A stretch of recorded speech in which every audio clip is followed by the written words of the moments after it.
começar com a nossa primeira aula de farmacologia, vamos agora abordar a introdução da farmacologia. Então, ela é sem dúvida uma das principais ferramentas para profissionais da saúde, feito a gente, e o objetivo da farmacologia é desenvolver os conhecimentos acerca do comportamento geral da ação dos fármacos no nosso organismo. A compreensão do modo com o qual os fármacos agem é de fundamental importância para o melhor emprego de medicamentos.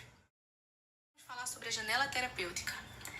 Ela é a diferença entre o efeito benéfico e o tóxico, e é o espaço para que não haja efeito adverso. Mas como assim? Eu ainda não entendi.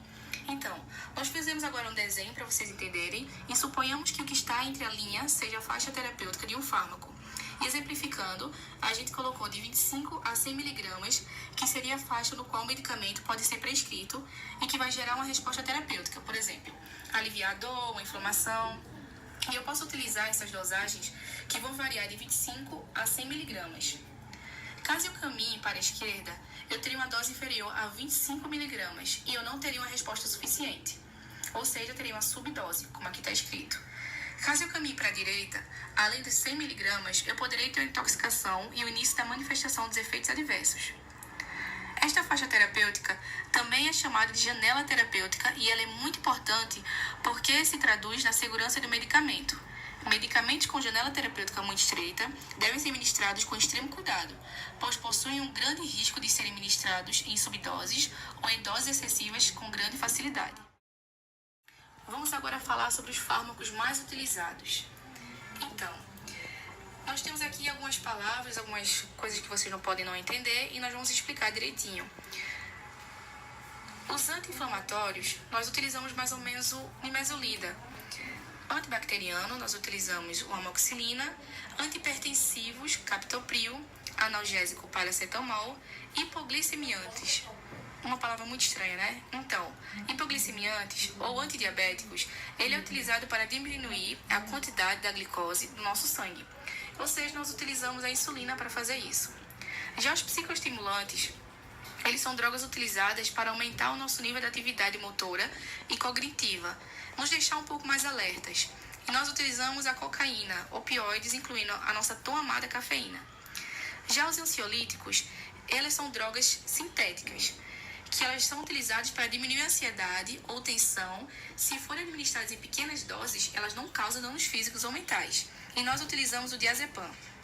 Já os antidepressivos, eles são parecidos com os ansiolíticos e eles são fármacos eficazes para tratar transtornos depressivos e também outras doenças como transtorno de ansiedade, transtornos alimentares, entre outros.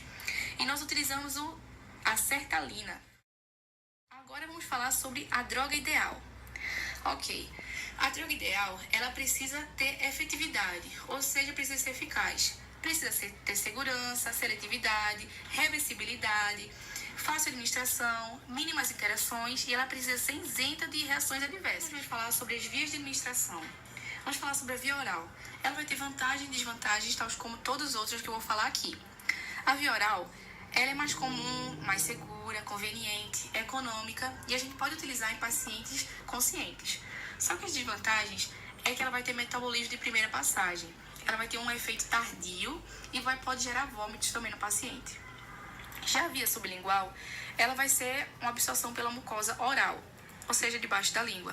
Ela vai ter uma absorção pequena e vai ter drenagem venosa. O que seria drenagem venosa? Ela vai cair direto pela veia cava e ela vai evitar metabolismo de primeira passagem. Já a via retal, ela vai ser utilizada para efeito local ou efeitos sistêmicos. Pode ser utilizada para pacientes que não podem deglutir e pacientes inconscientes.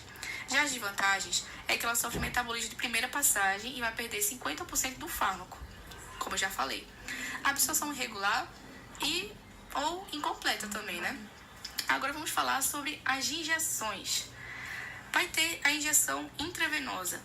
A vantagem dela é que ela vai ter a biodisponibilidade completa e rápida e vai ter a liberação do fármaco que pode ser controlada com precisão e rapidez. Já as desvantagens é que ela vai ter uma reação indesejável, vai exigir monitoramento sempre para ver se vai ter uma resposta negativa do paciente e é um caminho sem volta. Ou seja, quando administramos um fármaco no paciente pela intravenosa, pela veia, nós não podemos voltar atrás, nós não podemos tirar esse fármaco.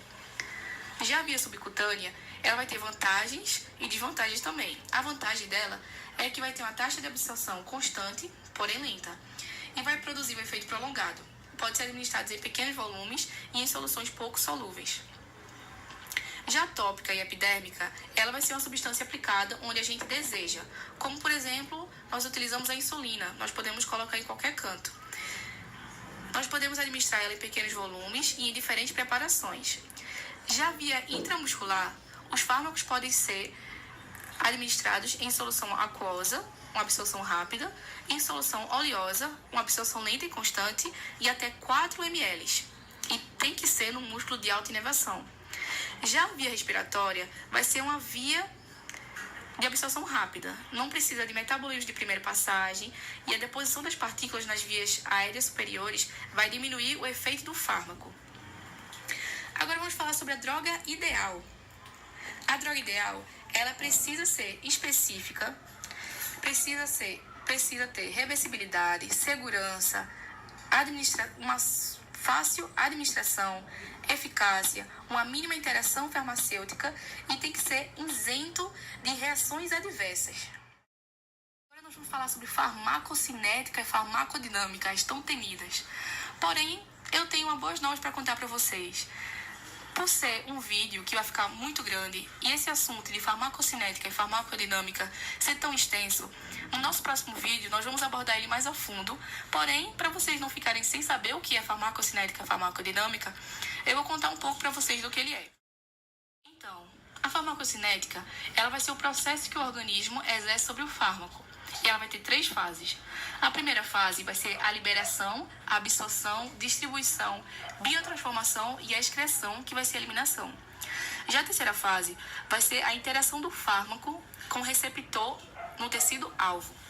Agora, a farmacodinâmica, ela vai ser o processo que o fármaco vai fazer com o nosso organismo. Ele vai ter o efeito farmacológico. Do efeito farmacológico vai ter a resposta clínica e da resposta clínica vai gerar a toxicidade e a eficácia, como nós falamos na parte da janela terapêutica. Espero que vocês tenham gostado do nosso vídeo. Nós fizemos com muito carinho e na próxima semana, no próximo vídeo, nós vamos falar sobre farmacocinética e farmacodinâmica mais a fundo para vocês entenderem melhor.